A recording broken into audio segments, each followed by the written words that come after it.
안녕하세요.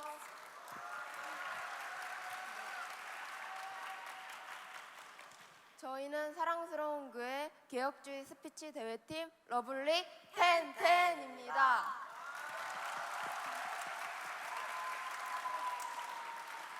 저희는 사랑스러운 10대이며 동시에 10 곱하기 10, 100점 만점에 100점이라는 의미를 가지고 있습니다.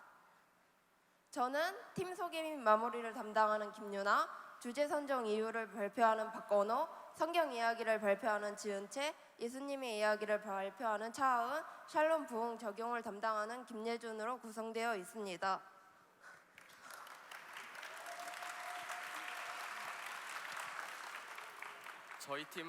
저희 팀은 먼저 스피치 주제 5가지에 대해 자유롭게 이야기를 나눠보게 되었습니다. 그중 청소년 문화에 대해 어떤 것들이 있는지 이야기를 나눠보게 되었습니다. 청소년 문화에는 연애, 게임, 인스타그램, 페이스북, 코인 노래방, 보드게임 등 다양한 것들이 있다는 것을 알게 되었습니다. 그중 저희 팀의 깊은 공감으로 이야기를 할 수 있는 주제가 있었는데 바로 왕따 은따 문화 이야기였습니다. 왜냐하면 저희 팀의 많은 친구들이 반에서 간접적이나 직접적으로 왕따 은따를 경험해 보았기 때문입니다. 또한 통계자료에 의하면 청소년 10명 중 3명은 왕따 은따 문화를 경험해 보았다고 말을 했습니다.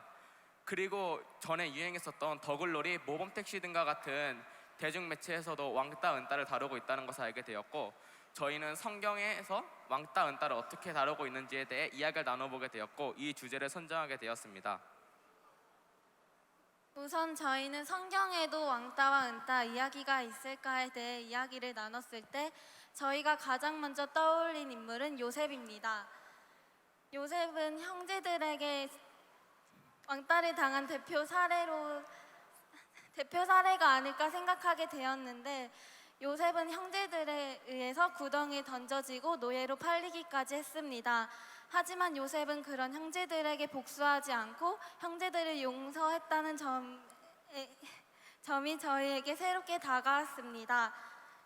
그리고 구약에서는 다니엘 또한 은따를 당한 사례로 생각하게 되었습니다.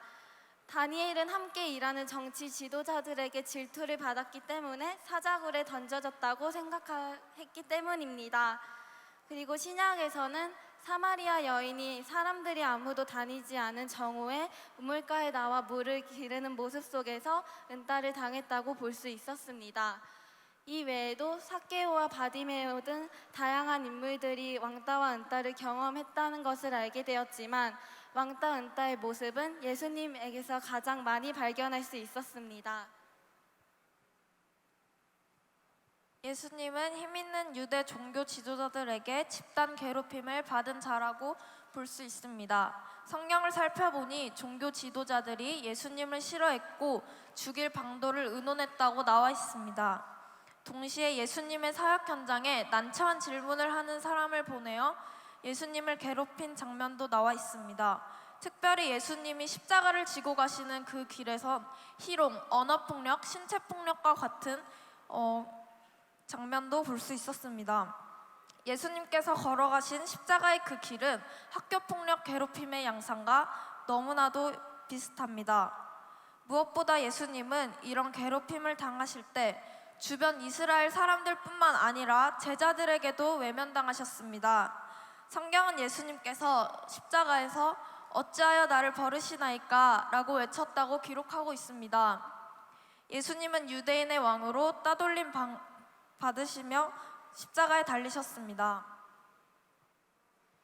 따라서 저희는 이 같은 성경 이야기를 통해 청소년 왕따, 은따 문화의 개혁주의 세계관이 하나의 큰 대안이 될 수 있다고 생각하게 되었습니다. 예수님은 왕따를 당하는 청소년과 청소년 문화에 샬롬을 가져다 주시는 분이십니다. 첫째로 예수님 같이 죄 없으신 분이 이런 시기와 질투로 괴롭힘을 당하셨다면 우리 또한 왕따를 당하는 당사자를 새롭게 볼 수 있게 됩니다. 왕따의 이유가 피해자에게만 있는 것이 아니라 가해자에게도 그 이유를 찾을 수 있습니다. 무엇보다 인간 안에 있는 죄성이 가장 큰 문제라고 볼 수 있습니다. 예수님은 심지어 이런 죄를 해결하기 위해서 십자가에 못 박히셨고 3일 만에 다시 부활하셨습니다. 둘째로 예수님은 왕따 당한 자들의 마음을 아신다고 볼 수 있습니다. 예수님을 소개하고 복음을 전한다는 것은 그들에게 왕따 당한 자들의 마음을 아시는 분을 소개하는 것이며 그 자체로 큰 위로와 격려가 될 수 있다고 생각합니다. 셋째로 예수님은 천군 천사들로 복수하실 수도 있었지만 이것을 아버지께 맡기셨습니다. 그리고 사랑과 용서의 모델이 되셨습니다. 바로 이 지점에서 학교 폭력의 악순환의 고리를 깨트리는 대안적 메시지가 들어있다고 생각합니다. 넷째로 예수님께서는 소외되고 외면받는 자들에게 다가가시는 삶의 모습을 보여주셨습니다. 이런 예수님의 가르침과 그 가르침을 받은 교회 공동체가 왕따 문제를 해결하는 대응 생태계를 만들어 줄 수 있다고 생각했습니다. 예수님은 왕따를 당하는 청소년과 그 청소년 문화에 샬롬을 가져다 주시는 분이십니다. 이상으로 개혁주의 세계관 청소년 왕따 은따 문화에도 대안이 될 수 있다고 생각합니다. 복음을 전하는 것은 위로와 격려가 필요한 자들에게 샬롬을 전하는 일이며 이를 통해 우리 사회에 샬롬 부흥이 임하기를 기도하겠습니다.